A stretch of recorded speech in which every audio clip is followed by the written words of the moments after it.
അപ്പൊ ഇതാണ് നമ്മളെ സ്റ്റൂ. അപ്പൊ ഇന്ന് നമ്മളിവിടെ ഉണ്ടാക്കാൻ പോകുന്നത് ഒരു ഇസ്റ്റു ആണ് കേട്ടോ.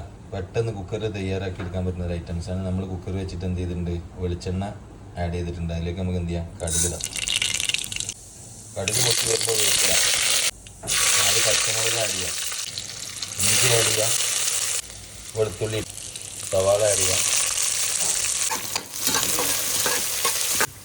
അപ്പോൾ നമ്മുടെ ഉള്ളി ഇവിടെ വഴണ്ടി വന്നിട്ടുണ്ട്. തക്കാളി, സ്റ്റൂവിൽ ചില ആൾക്കാർ തക്കാളി ചേർക്കില്ല, നമ്മൾ തക്കാളി ചേർക്കും.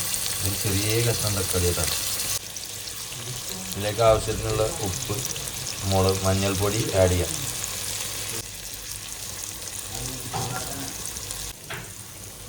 അത് നമ്മൾ കഴുകി വെച്ച് ഉരുളക്കിഴങ്ങിലേക്ക് ആഡ് ചെയ്യാം. നന്നായിട്ട് മിക്സ് ചെയ്യും. ആവശ്യത്തിനുള്ള വെള്ളം ഒഴിച്ച് കൊടുക്കും. നമ്മൾ ഉരുളക്കിഴങ്ങിൻ്റെ ഒപ്പം നിർത്തിയാൽ മതി. അപ്പോൾ എന്താവും, നമുക്കിത് വെന്ത് വരുമ്പോൾ കറക്റ്റായിട്ട് നല്ല കുറുകിയിട്ടുള്ള കറി കിട്ടും. ഇനി ഇത് അടച്ചു വെക്കുക, 3 വിസിലടിക്കുക. അത് കഴിഞ്ഞ് തുറന്നാൽ നമ്മളെ ഇസ്റ്റു ഇവിടെ റെഡി. അത്ര പണിയുള്ളൂ. എല്ലാവരും ട്രൈ ചെയ്യുക. അപ്പത്തിൻ്റെ കൂടെ, പുട്ടിൻ്റെ കൂടെ ഒക്കെ കഴിക്കാൻ നല്ല ടേസ്റ്റ്.